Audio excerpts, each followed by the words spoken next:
میں نے 4 سال دکھ تکلیف بیان نہیں کی، صبا فیصل کی نئی ویڈیو۔ پاکستان کی سینئر اداکارہ صبا فیصل نے اپنی بہو نیہا سے متعلق اکاؤنٹ پر پوسٹ کی گئی دونوں ویڈیوز ڈیلیٹ کر دیں۔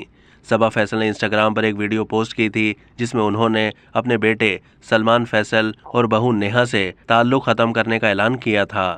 ویڈیو میں اداکارہ کی جانب سے نیہا پر الزامات کی بوچھاڑ کی گئی، جس کے جواب میں نیہا نے بھی نام لیے بغیر ساس اور نند کو تنقید کا نشانہ بنایا۔ اس کے بعد صبا فیصل کی جانب سے انسٹاگرام پر ایک اور ویڈیو شیئر کی گئی جس میں انہوں نے تمام مداحوں اور سوشل میڈیا پیجز کی جانب سے ان کی حمایت کرنے پر شکریہ ادا کیا۔ اس ویڈیو میں صبا فیصل نے یہ بھی کہا کہ میں نے 4 سال تک دکھ اور درد کو بیان نہیں کیا اور اپنی شہرت، عزت اور دولت کی قیمت چکائی۔ لوگوں کو یہ سمجھنا چاہیے کہ شہرت، دولت اور عزت کمانے والے اداکاروں کی زندگی اور گھروں کی بھی ڈارک سائیڈز ہوتی ہیں۔ صبا فیصل نے مداحوں اور سوشل میڈیا صارفین سے اپیل کی کہ وہ ان کے خاندانی مسائل کو سمجھیں اور ان کی بہو سمیت ان کے حوالے سے گندی باتیں نہ کریں اور وہ ان سے متعلق قیاس آرائیاں کرنا بند کر دیں۔ تاہم اب صبا فیصل کے انسٹاگرام اکاؤنٹ سے دونوں ویڈیوز ڈیلیٹ کر دی گئی ہیں۔ اب تک کے لیے اتنا ہی۔ مزید معلومات کے لیے ڈیلی جنگ کے یوٹیوب چینل کو سبسکرائب کیجیے۔